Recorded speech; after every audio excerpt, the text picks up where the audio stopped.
एक बार एक रईस राजा था जिसकी 4 रानियां थीं। वो अपनी चौथी रानी को सबसे ज्यादा प्यार करता था। उसे महंगे कपड़ों से लादे रहता और बेहतरीन खाना खिलाता था। वो उसे केवल सबसे अच्छा देता था। वो अपनी तीसरी पत्नी से भी बहुत प्यार करता था और उसका आसपास के राज्यों में बखान करता था। मगर उसे डर था कि वो एक दिन उसे किसी और के लिए छोड़ देगी।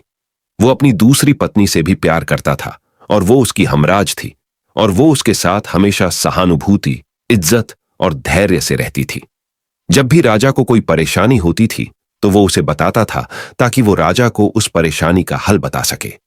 राजा की पहली पत्नी राजा की सबसे वफादार थी और राज्य और उसकी दौलत बढ़ाने में बहुत मदद करती थी। मगर वह अपनी पहली पत्नी से प्यार नहीं करता था।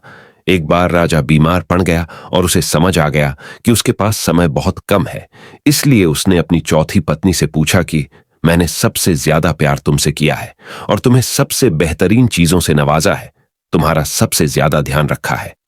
अब जब मैं मरने जा रहा हूं, क्या तुम मेरा साथ देने के लिए मेरे साथ चलोगी?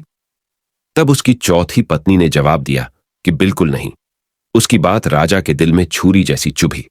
अब दुखी राजा ने अपनी तीसरी पत्नी से पूछा कि मैंने सारी जिंदगी तुमसे प्यार किया, अब मैं जा रहा हूं, क्या तुम मेरे साथ चलोगी? नहीं, ऐसा तीसरी पत्नी ने जवाब दिया।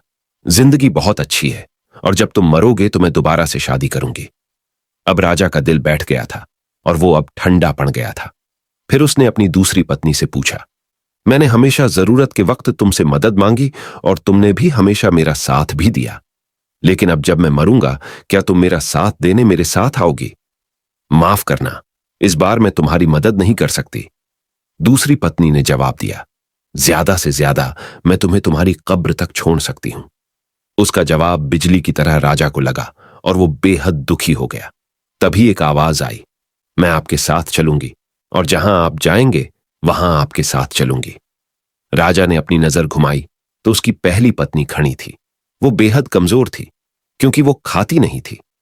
दुख से भरकर राजा ने कहा कि जब मेरे पास मौका था तब मुझे तुम्हारा बेहतर ध्यान रखना चाहिए था। दोस्तों, इस कहानी से हमें यह सीखने को मिलता है कि हमारी चौथी पत्नी हमारा शरीर है। हम चाहे इसे सजाने धजाने में कितना भी दिल लगाएं, मृत्यु के समय ये हमें छोड़ जाएगा। हमारी तीसरी पत्नी हमारी संपत्ति, दर्जा और दौलत है। जब हम मरते हैं ये औरों को मिल जाती है। हमारी दूसरी पत्नी हमारा परिवार और साथी है। चाहे वो कितना ही हमारे साथ क्यों ना हो, ज्यादा से ज्यादा वो हमारे साथ शमशान तक ही आ जाएंगे, पर उससे आगे नहीं। हमारी पहली पत्नी हमारी आत्मा है जो अक्सर दौलत, ताकत और अहंकार की सलाह से बेध्यान हो जाती है। मगर हमारी आत्मा ही एक ऐसी है जो जहां हम जाएंगे वहां तक जाएगी। इसीलिए इसे उपजाएं, ताकतवर बनाएं और इसका आज से ही ध्यान रखें। यही दुनिया में आपका सबसे बड़ा तोहफा है। दोस्तों, आपको यह कहानी कैसी लगी और आपको इस कहानी से और क्या क्या सीखने को मिला, यह हमें नीचे कमेंट बॉक्स में कमेंट करके जरूर बताइए। दोस्तों, इसके साथ ही अगर आपको यह कहानी पसंद आई है और आपके लिए उपयोगी साबित हुई तो अपने दोस्तों के साथ शेयर करना न भूलें तथा ऐसी ही कहानी सुनने के लिए हमारे चैनल को सब्सक्राइब करें और बेल आइकॉन को ऑल पर प्रेस कर लें ताकि आपको हमारी सभी लेटेस्ट वीडियो की नोटिफिकेशन मिलती रहे।